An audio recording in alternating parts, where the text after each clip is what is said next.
Hello बच्चों, कैसे हैं आप सभी। बच्चों, आज मैं आपको कबीरदास जी की साखियों का अर्थ समझाऊंगी। भक्तिकालीन निर्गुण संत परंपरा के प्रमुख कवि कबीरदास जी का जन्म 1398 ईस्वी में काशी में हुआ था। इन्होंने विधिवत रूप से शिक्षा नहीं पाई थी, परंतु सत्संग, पर्यटन तथा अनुभव से इन्होंने ज्ञान प्राप्त किया था। ये अत्यंत ही उदार, निर्भय तथा सद्गृहस्थ संत थे।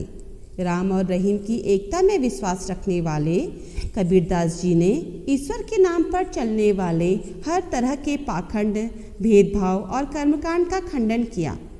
उन्होंने अपने काव्य में धार्मिक और सामाजिक भेदभाव से मुक्त मनुष्य की कल्पना की।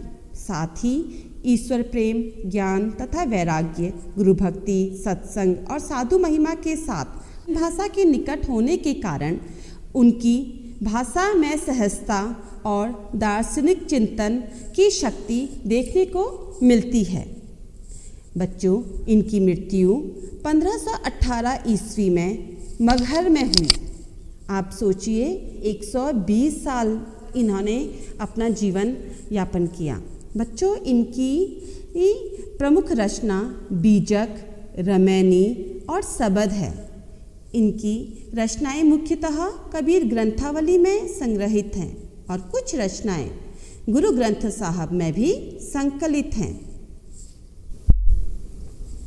बच्चों, यहाँ संकलित कबीरदास जी के साखियों में प्रेम का महत्व, संत के लक्षण, ज्ञान की महिमा, बाह्य आडंबरों का विरोध आदि भावों का उल्लेख हुआ है। तो चलिए हम साखियों का अर्थ सीखते हैं। बच्चों, मैं पंक्ति पढ़ती हूँ और इसका अर्थ आपको समझाने का प्रयास करती हूँ। मान सरोवर सुभर जल, हंसा केली कराही, मुक्ता फल मुक्ता चुगे, अब उड़ी अनत न जाही। बच्चों, इस साखी के दो अर्थ निकलते हैं। मानसरोवर तिब्बत में एक बड़ी सी झील है। सुभर जल, जो मानसरोवर झील है वो जल से, पवित्र जल से भरी हुई है। हंसा केली कराही, वहाँ पर हंस जो हैं वो खेल रहे हैं। मुक्ता फल मुक्ता चुगे, उन्हें वहाँ पर मुक्ता फल, मोती जो है वो चुगने के लिए मिल रहा है। अब वह उस जगह को छोड़कर अन्य किसी जगह में नहीं जाना चाहते। बच्चों, तात्पर्य यह है कि मानसरोवर मतलब मन रूपी सरोवर, जो हमारा मन रूपी सरोवर है वो भक्ति रूपी जल से भरा हुआ है, जिसमें हंस रूपी आत्मा खेल रही है, मतलब भक्ति कर रही है।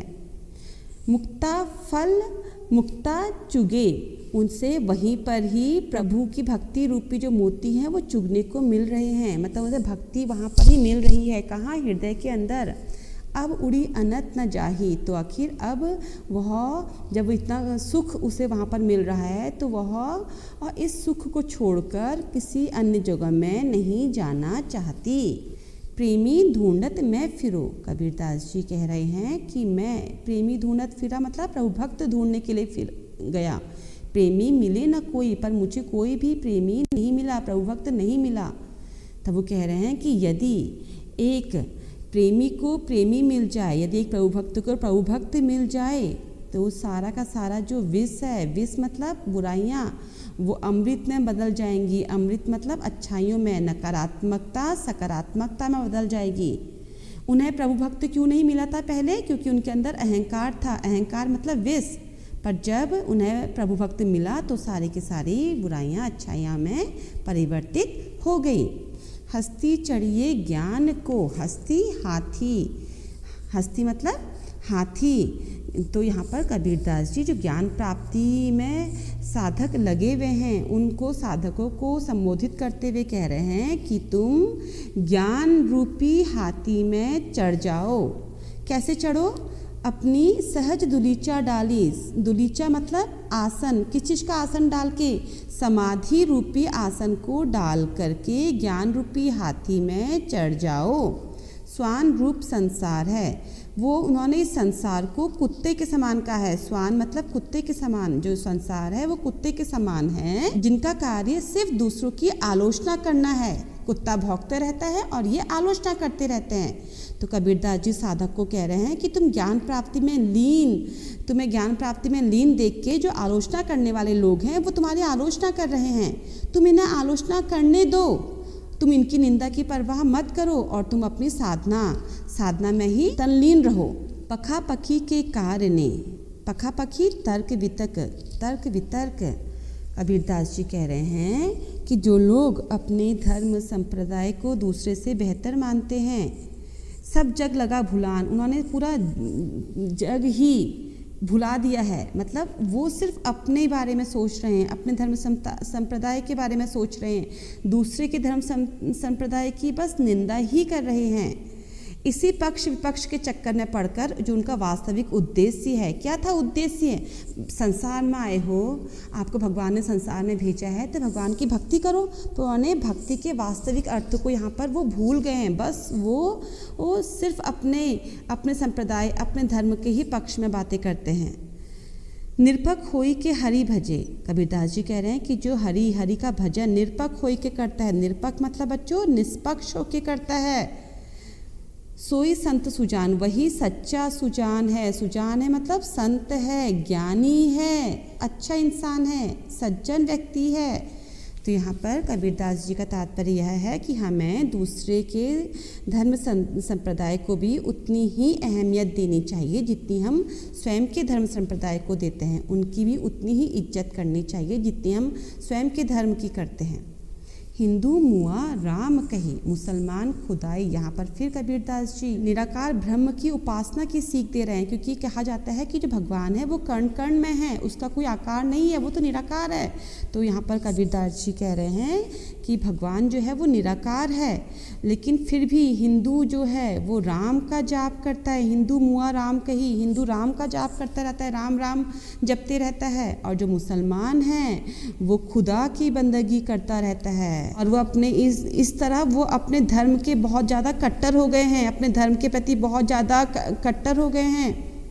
कहे कबीरा सो जीवता, कबीरदास जी कह रहे हैं कि वास्तव में राम और खुदा तो एक ही है, और जो इस सत्य को मान जाएगा कि दोनों एक ही है वह इस चक्कर में नहीं पड़ेगा, वो राम और रहीम के चक्कर में नहीं पड़ेगा, और वो इन दोनों के निकट भी नहीं जाएगा। निकट मतलब जो राम और रहीम का अर्थ समझ गया कि राम भी वही है, रहीम भी वही है, मतलब एक ही है, भगवान एक ही है, प्रभु एक ही है, अल्लाह एक ही है। तो वह इस बंधन से मुक्त हो जाएगा, और जब वह इस बंधन से मुक्त हो जाएगा तो वही सच्चे रूप में जीवित है, क्योंकि वही सच्चे रूप में ज्ञान प्राप्त कर चुका है। इसलिए हमें भगवान के निर्गुण स्वरूप की उपासना करनी चाहिए। काबा फिरी काशी भया, राम ही भया रहीम। कबीरदास जी यहाँ पर कह रहे हैं कि मेरे लिए स्वयं की बात कर रहे हैं, वो अपनी कह रहे हैं कि मेरे लिए तो ये काबा फिरी काशी भैया, जो काबा है, काबा क्या है? मुसलमानों का धार्मिक स्थल, और काशी क्या है? हिंदुओं का धार्मिक स्थल। राम ही भैया रहीम, वो कह रहे हैं मेरे लिए तो काबा और काशी में कोई अंतर ही नहीं रह गया है, और राम और रहीम में भी कोई अंतर नहीं है। इसी तरह जब लोगों के मन में भी राम और रहीम, काबा और काशी का अंतर मिट जाएगा तो उनके लिए सब कुछ एक समान हो जाएगा। मोटा चून मैदा भया, मोटा चून से मतलब है कबीरदास जी का जो हमारे मन में छिपी हुई लोभ है, माया है, छल कपट है, और मैदे से तात्पर्य है प्रभु की भक्ति। मतलब हमारे अंदर जो नकारात्मकता है वो मोटा चून है, और जो सकारात्मकता है वो क्या है? मैदा है। ठीक है, तो बच्चों कबीरदास जी कह रहे हैं कि जब काबा, काशी, राम, रहीम का अंतर समाप्त हो जाएगा इंसान की नज़रों में, तो उनके लिए मोटा चून अखाद्य पदार्थ भी खाने योग्य हो जाएगा।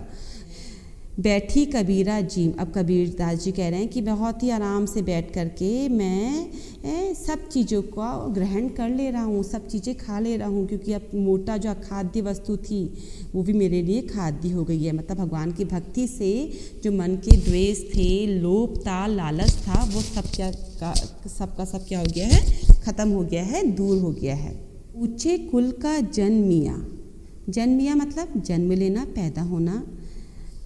जय करनी ऊंच न होए। कबीरदास जी कर्म की महत्ता को बता रहे हैं कि कर्म से बढ़कर तो कुछ है ही नहीं। कर्म मतलब हमारे द्वारा किए गए कार्य। कबीरदास जी कह रहे हैं कि ऊंचे कुल में जन्म लेने वाला व्यक्ति यदि अच्छे कर्म नहीं कर पाता, अच्छे कर्म नहीं करता है तो वह ऊंचा, उसका बड़ा होने से कोई फायदा ही नहीं है, तो बड़ा बन ही नहीं सकता। सुबुरन कलश सुरा भरा, यदि सोने के कलश में शराब भर दी जाए, साधु निंदा सोए, तो साधु उसकी निंदा ही करेंगे, कभी भी तारीफ नहीं करेंगे। कबीरदास जी ने यहाँ पर जो कर्म है, कर्म के महत्व को बताया है कि कर्म से बढ़कर कुछ नहीं है। कबीरदास जी कहते हैं कि हमें अपने कर्मों के महत्व को समझना चाहिए, हमें अच्छे कर्म करना चाहिए। यदि अच्छे कर्म करे तो वही इंसान सदैव के लिए अमर हो जाता है। तो बच्चों, मुझे पूरी उम्मीद है कि आपको इन साखियों का अर्थ समझ में आ गया होगा। आपको जहाँ पर समझ में नहीं आता है आप मुझे कमेंट्स कीजिए और मेरे चैनल को सब्सक्राइब कीजिए।